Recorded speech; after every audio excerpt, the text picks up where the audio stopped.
Bueno, opiniones diversas, ¿no? En relación a lo que genera esta expectativa con los cambios de gabinete. Una columna del diario Perfil se titula Mejor hablar de ciertas cosas. El testimonio de una planera expuso con claridad la fractura social que ha convertido en ingobernable a la Argentina. ¿Quién escribió esto? Carlos de Ángelis, que está con nosotros en contacto. ¿Cómo le va? Buenas noches. Hola, ¿qué tal? Muy buenas noches, ¿cómo están? Bien, bueno, usted es sociólogo, además de analista político, es correcto, ¿no?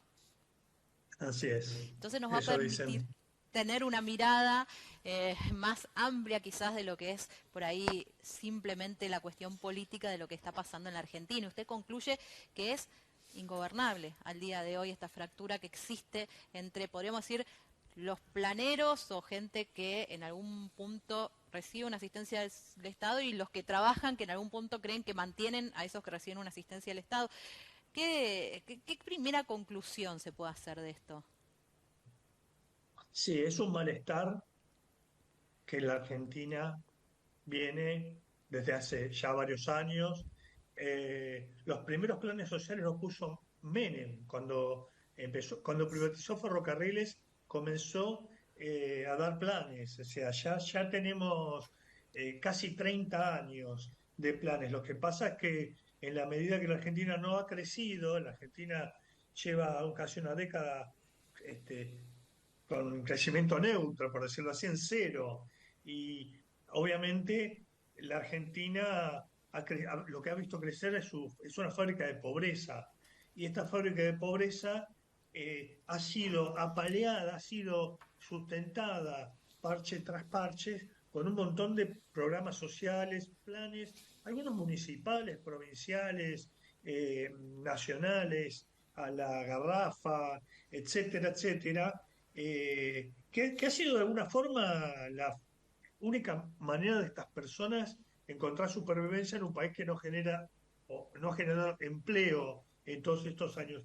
Pero hoy está pasando algo más y venía un poco a luz de este ejemplo, pero yo conozco muchísimos más casos. No me interesa ni siquiera dar el nombre de esta persona, ¿no? Después lo dejamos para los programas de Chimentos y para los programas de televisión, pero a mí me interesa ver la fractura social que está muy extendida en la Argentina y donde alguien que cobra algunos planes puede cobrar incluso más de lo que cobra una persona asalariada que tiene un trabajo que le lleva mucho esfuerzo, muchas horas, estar fuera de la casa, etcétera. Y esto es una fractura que habla de cómo es nuestra casa argentina, ¿no? Cómo va más allá de una falla de un gobierno en particular, porque ya le digo, los primeros planes los puso Menem y hoy en día vemos movilizaciones, vemos movimientos sociales, un montón de gente reclamando más ingresos por esa vía. Y esto, bueno, es claro que son dos Argentinas que están enfrentadas, ¿no? Porque Ujú. se ve cada día más el malestar en las personas que, bueno, pagan sus impuestos, hacen su esfuerzo, y bueno, pero bueno, también la Argentina tiene que sostener a esa otra sumergida. Ahora, yo lo que a veces también critico ahí, muy rápidamente lo cuento, que a veces se mira, o se trata de no mirar eso, desde el progresismo, se mira para el costado, o desde la derecha decir, bueno, vamos a sacarlo en 6 meses sin decir cómo. Y lo que hay que apostar es que la Argentina del trabajo formal, Ahora, del trabajo productivo, te puedo, crezca, te puedo que esos interrumpir, salarios Carlos. aumenten. Carlos, te interrumpo. Eso es el punto que dijiste recién, me parece que es la piedra de toque de tu planteo, además de la distinta versión y visión que tienen desde distintos lugares del espectro político acerca de lo mismo y ninguno con una receta positiva para lograr algún resultado. O te lo Sí, saco sí, y que además, se vayan al diablo o que sigan nomás. claro. Pero además, dice el refrán chino que hasta el camino más largo se empieza por el primer paso. Es decir, va a llevar muchísimo tiempo en bajar la pobreza. Cuando Macri dijo pobreza cero, fue una promesa tan vacía como cuando Alberto dijo voy a apretar un botón y voy a encender la industria, voy a llenar la heladera. Son promesas que no concluyen, solo concluyen la decepción y la amargura de los votantes que creyeron en su momento. Lleva mucho tiempo, pero hay que tener un programa y la voluntad política, porque también está otra discusión que yo lo agregué. La señora dice, bueno, si me compran el voto, que lo paguen, ¿no? Esta idea que la democracia también podría ser un lugar de compra y venta de votos, un mercado de votos, con lo cual ya ni la idea de votar en una elección libre sustenta la democracia, ¿no? Ya es como que hemos vendido la joya de la abuela y a la abuela también.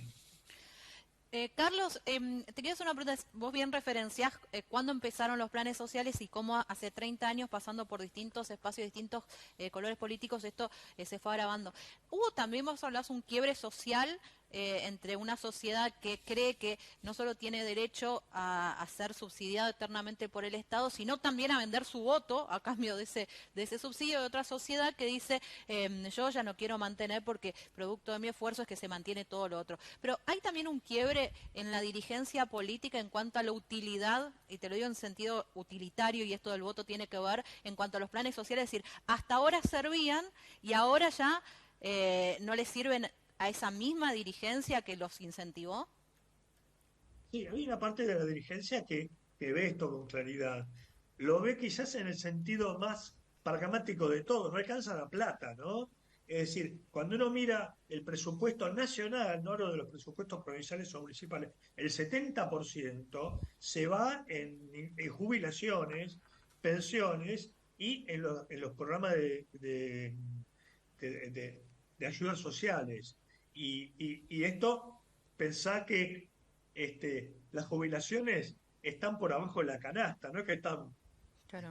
pasando la bomba, ¿no? Entonces, es un problema, ya se ha transformado en una cárcel que tiramos la llave por afuera de la ventana, porque obviamente está pasando ya la tercera generación que no tiene trabajo formal y ha perdido capacidades, habilidades, habilidades que pide el mercado laboral, el mundo laboral, hasta el más sencillo de los trabajos pide manejar una máquina, una computadora. Entonces, me parece que hay que ir un poco a las raíces de Sarmiento, ¿no? Cuando piensa en la educación pública, cuando piensa en los guardapolvos blancos, cuando piensa que hay que tener una escuela en cada lugar, no importa si vivía mucha gente o poca gente, creo que hay que volver a tener ambición. Pero bueno, muchas veces la propia política es muy mezquina de esto y juegan muy a la pequeña situación, ¿no? Hoy muchos políticos están pensando en las elecciones, en 2023 y ver cómo se ubican las cosas, cuando vemos que el gobierno nacional está en tremendos problemas, ¿no? Está asumiendo masa el mega ministerio, porque evidentemente no está funcionando la economía argentina. Y la promesa que hizo el peronismo en el 2019, que era reparar el daño que había hecho Macri, que era básicamente el discurso en aquel momento, no es real. No. Mucha gente, es más, piensa que esto es como una continuidad del gobierno de Macri. Entonces, ahí ya el cuestionamiento es a la dirigencia política, no importa ser radical, peronista, del PRO, toda la dirigencia aparece como responsable, sin, a veces siendo un poco injusto, porque hay mucha gente que trabaja mucho, decentemente y piensa en un proyecto de país, pero no es lo que está viendo la sociedad Claro. hoy. Ahora, discutir esto en este momento no parece oportuno porque en el corto plazo no van a poder modificar esto debido a la situación social imperante. Inclusive los grupos sociales subieron la apuesta y están pidiendo un salario básico universal. O sea que este va a ser un verdadero problema porque además el Estado ahora tiene urgencias que va a tener Massa para el mes de agosto. Sí, nunca es un momento para hablar de esto, ¿no? Es como las parejas que tienen problemas y siempre uno nunca encuentra el momento. Es verdad lo que decís, estoy de acuerdo. Hoy, mira, imaginemos que la Argentina es una casa, bueno, hay cortocircuitos y se empezó a incendiar una parte. Hay que apagar el incendio, eso es lo que trata de hacer Massa. El viernes dijo, no soy El Salvador, esperen un poco, necesito 3 meses. Me pregunto si la Argentina le aguanta 3 meses, pero después hay que cambiar los circuitos. Y este es un proceso lento que hay que apostar a la producción, a los recursos que tenemos muchísimos, los recursos naturales, paisajísticos, turísticos, y esto me parece que es una actividad que va más allá de un color político. Y eso es todo lo que no vemos. Vemos la polarización, el enfrentamiento. Entonces, yo veo, por un lado, el cortocircuito y el incendio, y eso lo comento también, pero además veo esta fractura. Esta fractura es muy dolorosa y cada vez es más profunda. Esa es la verdadera grieta argentina, ¿no? Te hago una última pregunta. ¿Qué opinás de las declaraciones de José Luis Espert en una entrevista que dio? Dice, si no se pone un límite a la natalidad en los hogares pobres, Argentina va a ser una gigantesca villa miseria. Evidentemente, a ver, en lo moral y lo personal repudio las declaraciones, ¿no? Eh, los ejemplos en la historia de control de natalidad fueron desastrosos, ¿no? En la historia. Ahora, hay que ver que él le habla a un sector muy radicalizado, ¿no? Un sector muy enojado que acepta en estos términos, ¿no? Acepta y acepta esta apuesta y él está hablando a ese sector. Y cuando me pregunto, ese sector, ¿qué tamaño tiene? Y empiezo a ver que no son tan pocos.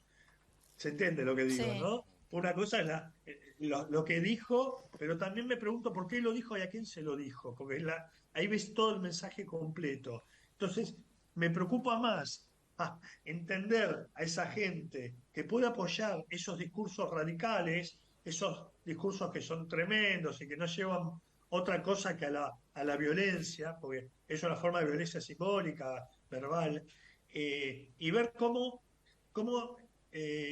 la política entiende otra forma de resolver los problemas de la Argentina que tiene que ver con eh, generar producción, empleo, los servicios, aflojar con los 80 millones de tipos de dólar, Ujú. porque está claro que hoy el Estado no puede sostener un dólar de 137 y el dólar paralelo esté locamente ahí entre 3.20 y 3.50 y una población que te aseguro hasta el último argentino mira esos datos, mira la inflación y se angustia y sabe que cuando va al supermercado no le va a alcanzar, ¿no? Mucha gente, de hecho, está volviendo a esta compra mensual del principio de mes porque sabe que esa misma plata a fin de mes no le va a Claro, servir. sí.